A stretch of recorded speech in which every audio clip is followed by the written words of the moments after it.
Welcome to Behind the Business podcast. Each week, I'll be sharing episodes taking you behind the scenes of industry-leading creative small businesses. We'll talk about the real-life, messy behind-the-scenes process of what it takes to build a successful business. Hopefully, each episode helps you combat the perception of perfection within our industry. I hope each episode encourages you to keep showing up no matter how imperfectly, so that you can make your own unique impact on this world. Grab a cup of coffee or wine and let's dive right in. Cheers. Hi guys, I have Hope on today and I'm so excited to chat with her. We're just gonna dive right on in. Hope, can you introduce yourself? Yes, absolutely. I'm so excited to be here. So my name is Hope Taylor, and I am a senior portrait and wedding photographer that I'm serving both Charleston, South Carolina and Savannah, Georgia now. And I also educate other photographers on how to build a successful senior photography business. So that's the little Cliff Notes version.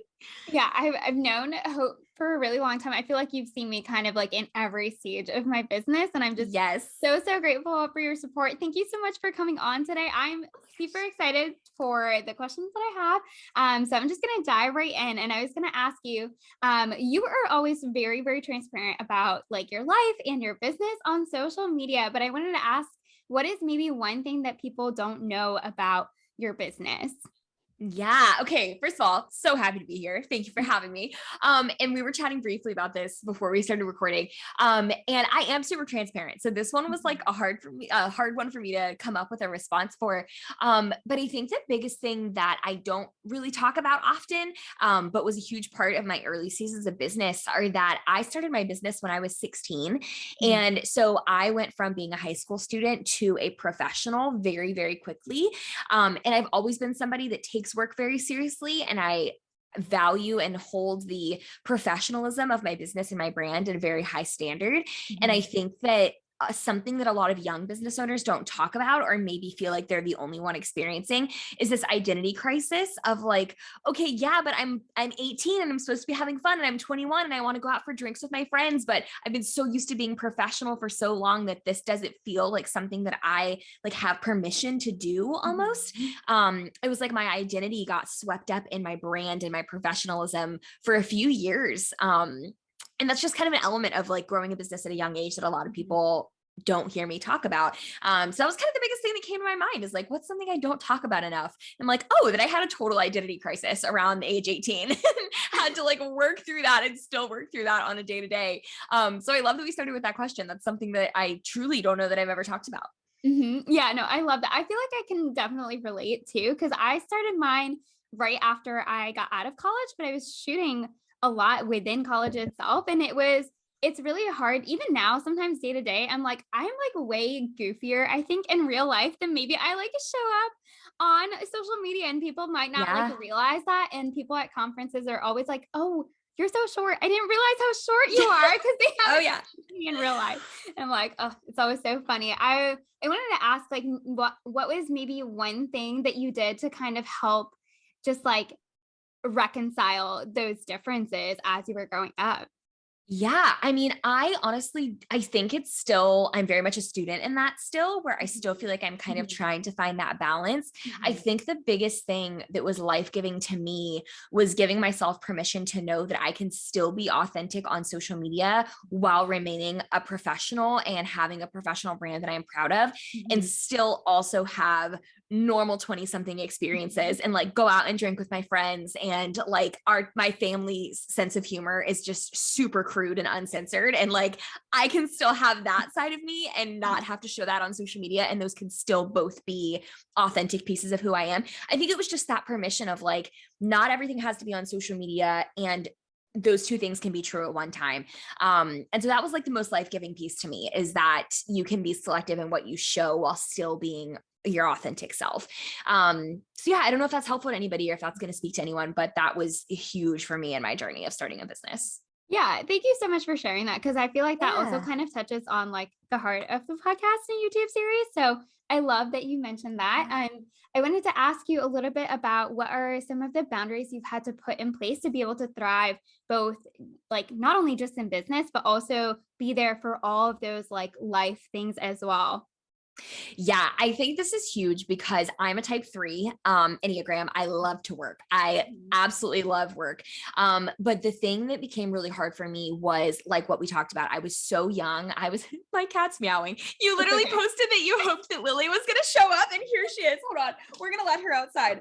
Hashtag real life. She yells at me when she wants to go outside.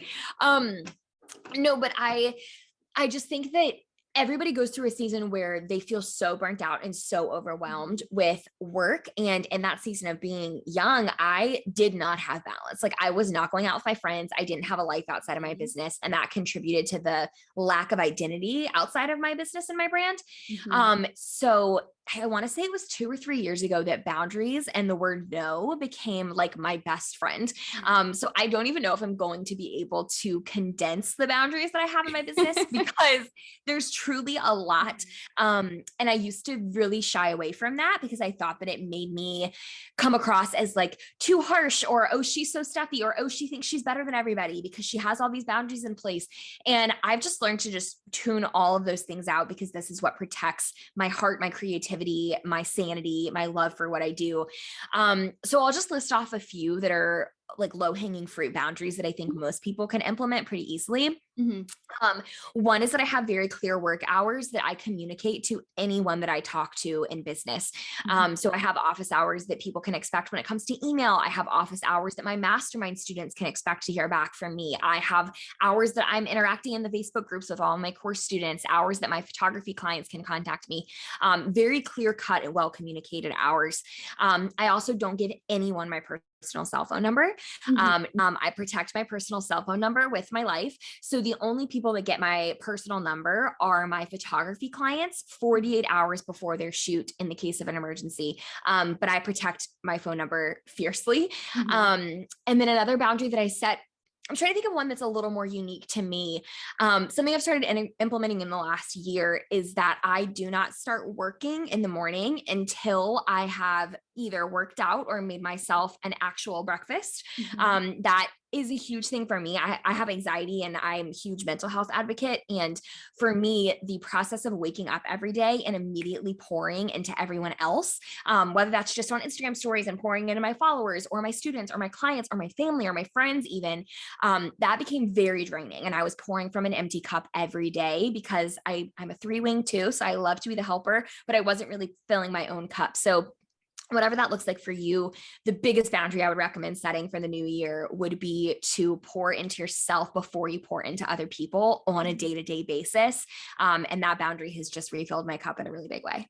Yeah, I remember that this was something that you had mentioned to me a couple of months ago, and it was something that I was like actively working on. And I can feel a huge difference when I take the time in the morning to either work out or like just for me, it's like journaling. That's like the one thing. If Yeah. I do that, I'm going to be so much better for my business, for people all around me, but just like carving out that time first thing in the morning instead of just deep diving or right into work makes a huge difference. And even when I'm on vacation and stuff, if I don't have that morning time, I can feel a difference like later in the day. I might not notice it until like 2 or 3 p.m., but that's around Yep. the time where I'm like, oh, shoot, I feel so burnt out. Why do I feel burnt out? It's like, oh, I didn't take time to like fill up my own cup this morning. So I Right. love that you mentioned that. This next question is like a large question. So feel free to like take some time, think about it. But I want to hear, what is one of the best pieces of advice you've been given for your business?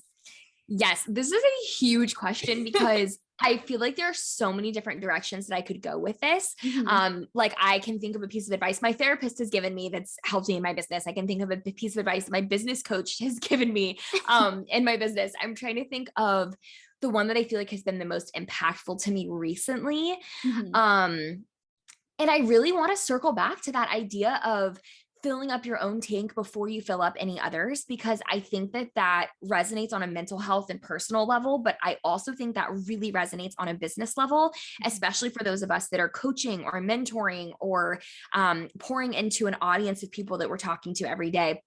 that when you don't even realize it, just subconsciously, you're emptying your cup over and over again. And if you're not being really intentional about refilling that from the business and strategy perspective, you're going to lose your creativity. You're going to lose your drive. You're going to lose your inventiveness and entrepreneurship, like just drive to want to keep going for yourself when you're so drained and almost feeling resentful towards the audiences you're pouring into, not intentionally, but just because you're so drained.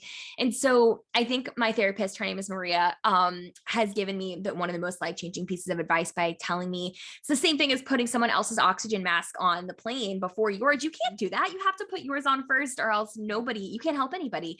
So that would just be my biggest piece of advice that I've received and implemented that has truly changed my life, is pouring into myself on a day-to-day, really practical basis before I'm pouring into everyone else around me. Yeah, I love that. And it just always reminds me of something that I remind myself of, like, you get some of your best ideas like in the shower, or like while you're making some food, or while you're doing something that is nothing related to your actual business. And that is just as like equally productive and like useful time is actually like sitting down and working at your laptop. So I love that you're really stressing that, because I think that that's definitely one like a very practical piece of advice that people can take and run with in 2022. So I love that. The next question that I have is, what is one mistake that you've had to overcome within your business? Oh my gosh, there's also so many directions I could go with this, because I love to make mistakes. I am the type of person, I know, right? But I'm the type of person that when I have an idea, I just do the thing before I give myself time to be scared about it, which is a good thing. It's something that I like about myself and my work, but it's also lent itself to a lot of mistakes and learning the hard way, because I just do the things. So the mistake that comes to mind, again, there's a lot, but the one that comes to mind is the very first time I launched an online course. I want to say this was in 2016 or 2017. And I knew I wanted to launch an online course. I knew I wanted to break into education. And I filmed a voiceover based course in my parents' basement, and I filmed it all in one day and just like launched it. And it was a relatively decent launch for my first launch. But one of the first emails I got from somebody after launching it was them asking for a refund, because they felt like the production quality was so low and it was rushed and just like in an attempt to make money really fast. And it was a very harsh email, but it really gave me a perspective of like, you know what, this was rushed. Like this could have been done a lot better. And it was almost this humbling moment of like, hope you need to check yourself. What was the purpose behind you doing this? Because it kind of got lost in the excitement of the potential of income and the potential for me to scale back from my service-based businesses, because I was so burnt out and I got so caught up in that I lost the purpose of what I was actually doing, which was to add value to photographers and help other people miss the mistakes that I made and help them through those processes. So that was a really humbling moment for me of like, pump the brakes a little bit. Let's do this the right way the first time. And it totally changed the way that I approach online education. And so despite how harsh that email felt in the moment, I was very grateful for the reality check of it. It came across that this was rushed, and maybe we need to revisit how we do that in the future. Yeah, I love that. It also reminds me of something that I'm kind of walking through right now, is like when I was first getting into education, I kind of went with like an email platform and even like an invoicing platform that was kind of just like the easiest to jump in and get started really quickly right off the bat. And now like a year or two later, I'm like, I'm having to move like years worth of content over to another email service provider that's going to serve me better in the long run. And it is a massive undertaking that I kind of just wish I was like, I wish I had the intention and the foresight up front to kind of like take it slower, really invest in the best one that I could think of that was going to be good, not just for like a year or two, but for the long run. And I think that that's like advice that anybody could apply to any stage of their business too, like not just for education, but like even as you're starting to offer a new service or anything like that. So I love that. And I think it's a mistake that Enneagram threes, like that sounds so like something that I would do too. So I totally relate with that. And I was going to ask, what is maybe one thing that you would change in the industry, going in a bit of a different direction here? I don't know that I've ever been asked this question, and I really like this question because I think that in the photography industry or creative industry right now, the biggest thing that I would change, which isn't necessarily an industry thing, I guess it kind of is that everyone seems to have the assumption that there's one clear path for Mhm. scaling and growth. Because there are people that are leading the industry, myself included. Like I consider Mhm. myself one of the people doing this, where I went from service-based to education-based. And I think that a lot of people see this like cookie cutter way that some of us are doing things. Mhm. And they assume that that's the only path for them. And they're almost accidentally taking away from what they were called to do because they just see other people doing that and they assume that education is their calling, when in reality their calling might be something so much bigger or so Mhm. much more impactful, but they think that that's the only way to do it because that's what they see people doing. And so I think that that's the biggest thing I was change is just the assumption that there's only one right way to scale in the photography business, because there's so many ways to scale a photography business and entrepreneurship and a service-based business that isn't just creating online courses. And I've had so many mastermind students who have found that out in the process of like, Mhm. I think I have to make a course because that's what everyone else is doing. But actually, my passion is like investing in real estate, or my passion is like high level coaching for moms, or, something that's completely different than what they see other people doing, but they didn't give themselves the permission to do it because they didn't see other people doing it. So that's just the one thing I would change is like, Mhm. I wish there was a way for me to tell everybody that. I just wish there was a way for me to say, like, there isn't one cookie cutter way to do it. Lean Mhm. into what you feel passionate about and know that if you're passionate about it, that's all it takes to make it successful, whether other people are doing it or not. And if you don't see other people doing it, that's actually an advantage. Like that's actually working in your favor. Love that. Yeah, that's the biggest thing I think I wish I could tell everyone. Yeah, I love that, and I also wish that I had known that kind of beforehand, and I love education, and not to say that I wouldn't still go into education, but I have 2 other photographer friends who they, like, felt like that had to be the next step, and it's Right. really cool because 'cause we've kind of gone through, like, this new stage together, and now all 3 of us are doing something completely different, but that is also so unique to, like, ourselves, and it is so cool to see, like, how everyone is kind of thriving in their own things, and like there is no one right path to success, Right. as one would And say. So I I love love that. yeah. Yeah. And then second and last question I have is, what is one project, big or small, that you're currently working on, kind of behind the This scenes? Yes, this is a fun question. So I am working on a brand new membership for senior portrait photographers called the Senior Scoop. And it's a monthly membership that provides content, coaching, and community to senior photographers. And it's my most engaging and interactive offering that I've ever had. The photographers get to see me go behind the scenes at real senior sessions and watch me shoot in real time, and face difficult situations in real time and take images and see my camera settings and hear how I interact with clients all in real time. And I'm really excited about it. So the doors are going to open in early 2022, but we briefly opened doors for Black Friday and Mhm. already have 220 photographers inside, which is amazing. So that's my baby right now. I haven't launched a new offering in like 2 years. So this has been really fun for me and really exciting. That's amazing. I love that, and I feel like you are, like, the perfect person for that, and, like, being able to see how you shoot in real time is gonna be so, so valuable. I saw Hope shoot weddings a couple years ago in person, and that was so game changing for me, just to not only, like, hear from an educational perspective of, like, a course Yeah. or something, but for someone who's, like, highly visual and learns that way, it was so Right. cool to be able to, like, kinda see you in action in that way. So that's so cool that there are gonna be so many photographers that are going to be able to do that in the spring Thank and you. beyond. Yeah, I'm I'm so excited. excited for you. That's awesome. And then I guess the last question that I have for you today before we wrap up here is, what keeps you inspired and motivated? Oh, this is a good question. And anytime I get asked this, I hate that this is my answer, but my answer is honestly just that I love to work. I love coming up with an idea and then taking the action steps to bring that to fruition. Mhm. And that's just always been an integral part of who I am.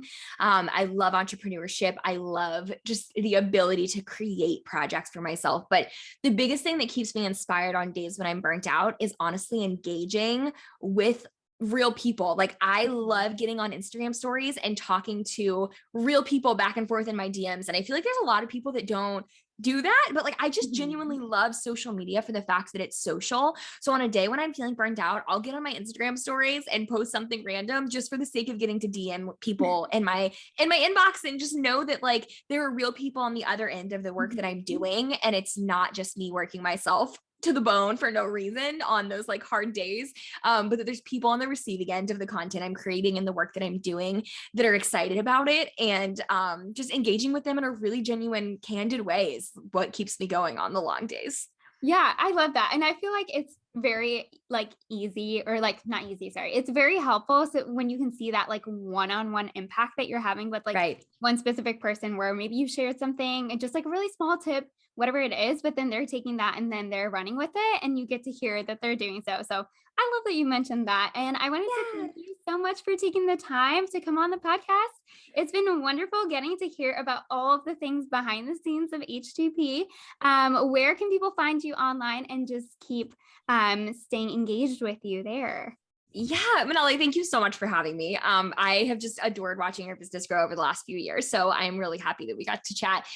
So best place to follow me is Instagram, Hope Taylor Photography. That's where I post the most frequently. And then you can also join my mailing list if you want free content from me every week. I share new videos on YouTube every week.